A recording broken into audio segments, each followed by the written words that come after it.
Rise and grind, folks. Guys, I just came from outside. My van was a mess. I just had to clean it out. And guys, the reason why I'm making this video is I have a cautionary tale to go over with you guys in regards to replacing condensate pumps. I had a service call yesterday, and guys, I knew this was going to be like a nuisance call, but guys, this is, I believe, an AC unit we put in about maybe a week or two ago. I'm not sure if you guys remember, this customer had two 80% furnaces and two evac coils in the basement. One did the first floor, one did the second floor. Now guys, this customer called, who said was that he said he had water on the floor downstairs. The second floor AC, which was the unit we put in, he said that unit was working, but he noticed like a puddle of water on the behind the unit near the evac coil. And I'm like, okay. I called him and I'm like, okay, real quick, look at the condensate pump. He was like, okay. I'm like, take the tab off the condensate pump. Is that condensate pump full of water? And he said, yeah.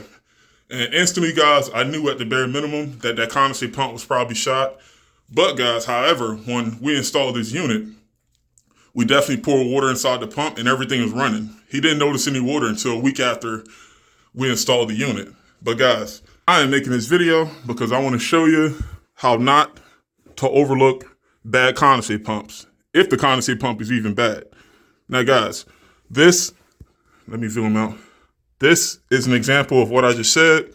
You have your evac coil on top and you have your furnace here. The condensate pump was mounted on the back of the furnace. And of course, the drain line from the coil, which is PVC, it goes right into the pump. Once the water level rises, pump activates. And the vinyl tubing, which is the exhaust line, that pumped outside.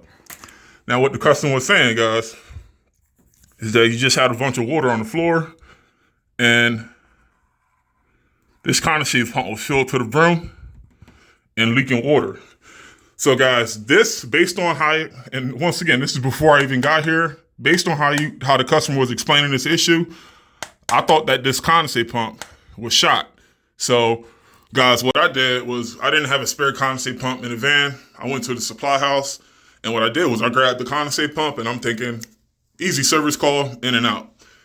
However, guys, let me explain to you what I did. And like I said, guys, you live and you learn, but I actually replaced the condensate pump, meaning I took the old one out, put the new one on, and guys, guess what happened? I took the tab off, most importantly. I didn't make that mistake. I took the tab out and I filled up the new condensate pump to test it. And guys, guess what happened? The exact same thing. Now guys, like I said, most of the time the condensate pump will be the issue, but guys, I got burnt on this call and I can explain to you exactly what I did and what I should have did before replacing that pump.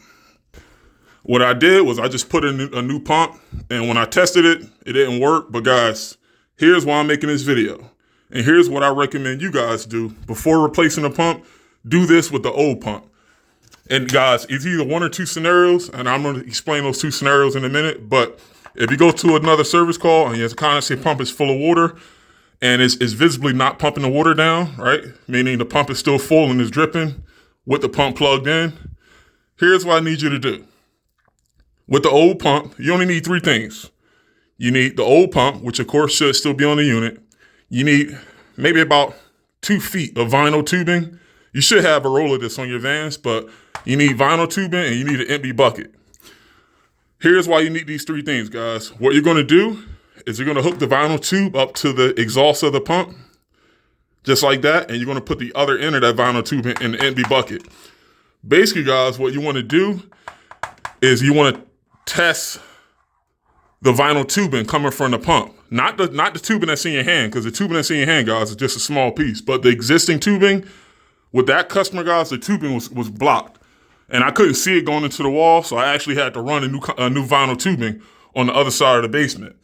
Now, guys, based on the example I just said, if I would have got there and I would have just tested the old pump with a new piece of tubing and an empty bucket, if I would have seen water go inside that bucket, guys, instantly, I knew at that point that my pump was okay and something was going on with my vinyl tubing. But guys, if I did this and I didn't see any water going to the bucket with the pump running, that confirms that my condensate pump is shot. Now, guys, like I said, this is on me. I just put a new pump in, and like I said, it was raining. I was hoping that it would be in and out, but guys, I put a new pump in, and this exact same thing happened. After me putting a new pump in, I did this exact same thing I'm telling you, with a small piece of tubing, with a bucket, and a new pump filled the bucket right up. So, I mean, this is on us, guys. I actually replaced a pump as well. I didn't even want to keep the old pump inside the system. But, guys, back to the two scenarios. Doing this test, guys, you're testing a pump for strength to make sure that the pump actually works. And two, you're testing the vinyl tubing line, okay? Either one or two scenarios. For one, if you guys, once again, I'm going to recap this here, right? If you guys go to a no AC call and you have a condensate pump full of water and you hear it running, but it's not doing anything, it's full of water, take a small piece of tubing with the old pump. You take the old vinyl tubing off and you put the small piece that you have in your truck, put one end on the outlet and put the other end in a small empty bucket.